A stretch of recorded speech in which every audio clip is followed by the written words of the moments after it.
President Bill Clinton doubled down on his 1994 crime bill, pulling back from his recent apology for his role in the over-incarceration of young African Americans. Instead, today he labeled these youth in similar fashion to his wife's description 20 years ago, as a type of predator that leads to people being hopped up on crack. Mass incarceration has largely been the type of stain on the Clinton legacy with Black Americans that doesn't wash out with words.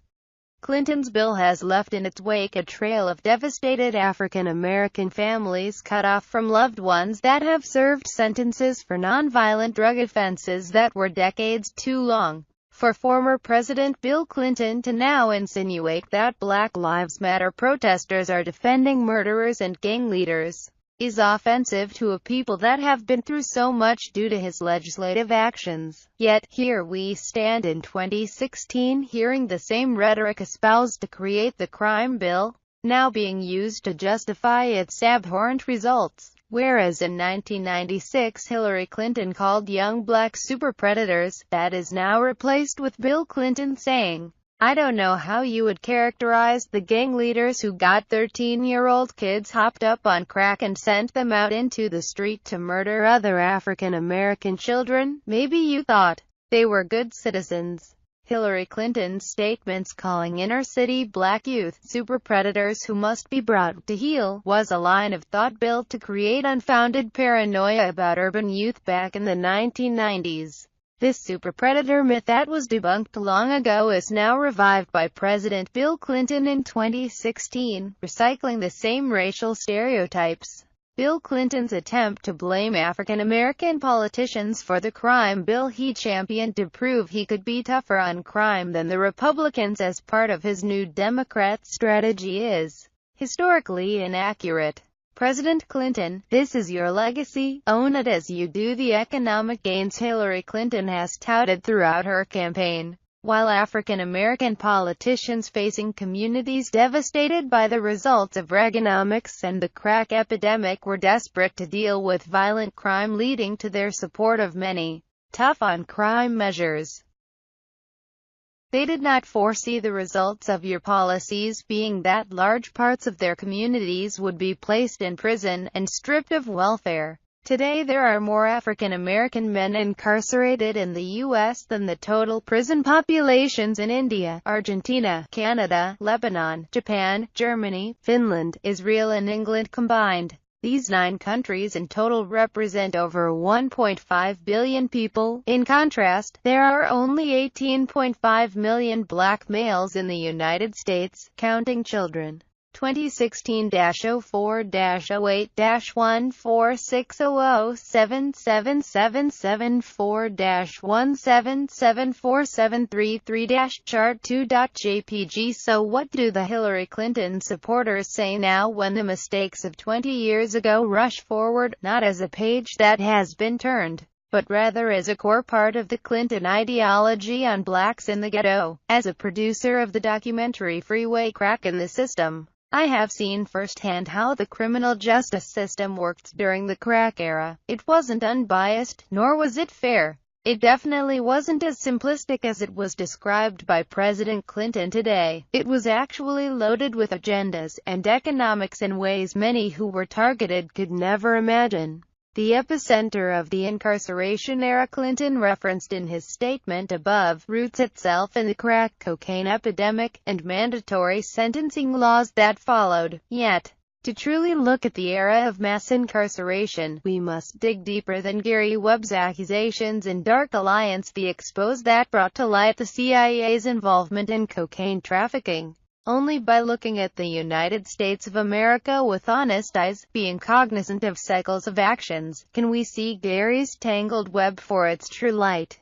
Through this analysis of President Clinton's crime bill and the like, we are led to a larger understanding of Black America's historical arch in the United States, and a deeper view into how it weaves into the fabric of present-day realities. Those realities include the stories of Eric Garner, Mike Brown and so many others that have dealt with the secondary consequences of mass incarceration's hold on our country.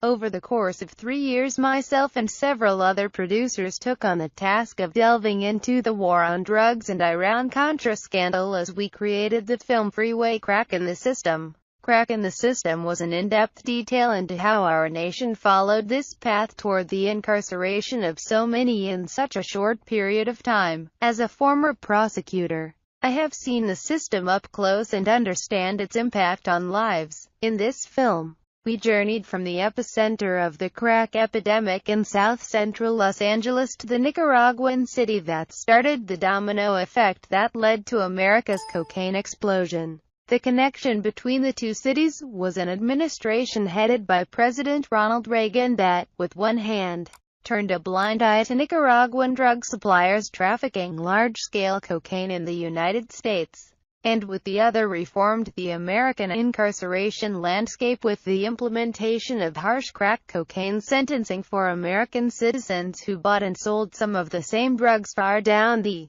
supply line. All of this was done while the government contemporaneously allowed for the privatization of U.S. prisons that would hold this flood of new inmates. As stated in our film by Eric Sterling, was one of the drafters of the Anti-Drug Abuse Act of 1986, who apologizes on camera for writing some of the most draconian prison sentences ever created for a nonviolent drug offense. I knew that these laws were a mistake when we were writing them. There is no question that there are tens of thousands of black people in prison serving sentences that are decades excessive. Their families have been destroyed because of laws I played a central role in writing. According to Sterling, these laws were written based on a hysteria created by crack cocaine's imagery in the media. Furthermore, he had not seen a law prior, or since, implemented in such a way. Police agencies were not surveyed, drug scientists were not consulted. This was not a law that was guided by logic. Young blacks were convicted and sentenced based on emotion and fear. The economic backdrop that set this in motion cannot be ignored. Throughout the 2 terms of Reagan's presidency, economic advancement declined in urban centers across the country. Decreased access to job opportunities as a result of globalization moving manufacturing jobs to international markets. Limited availability of government programs and an implementation of trickle-down economics by Reagan hit African Americans with a devastating impact. This was the frame for the picture that became President Bill Clinton's masterpiece of a crime bill. Economic genocide of a community by governmental policy had led to the creation of urban ghettos mired in poverty. President Clinton's claim that black poverty and unemployment declined under his presidency is only partially true. It overlooks the fact that incarcerated people don't count in poverty and unemployment stats. Skyrocketing incarceration rates created a false impression of higher rates of increased employment among black men, by leading those that were incarcerated to be an invisible group behind bars. In addition, the myth that incarceration only increased at the state level fails to deal with the incentives the 1994 crime bill created for states to make this action. So today, as the Bill Clinton addressed protesters and screamed into the microphone for them to let him speak, he forgot that the last time we allowed him to speak, it led to a type of incarceration the modern world has never seen before. So we rather you did not say as much this time. Antonio Moore is a Los Angeles attorney. He is also one of the producers of the documentary on the Iran-Contra crack cocaine epidemic and the resulting issues of mass incarceration. Freeway Crack in the System. Mr. Moore has contributed pieces to Huffington Post, Inequality.org and Agrio on topics of race, mass incarceration, and economics.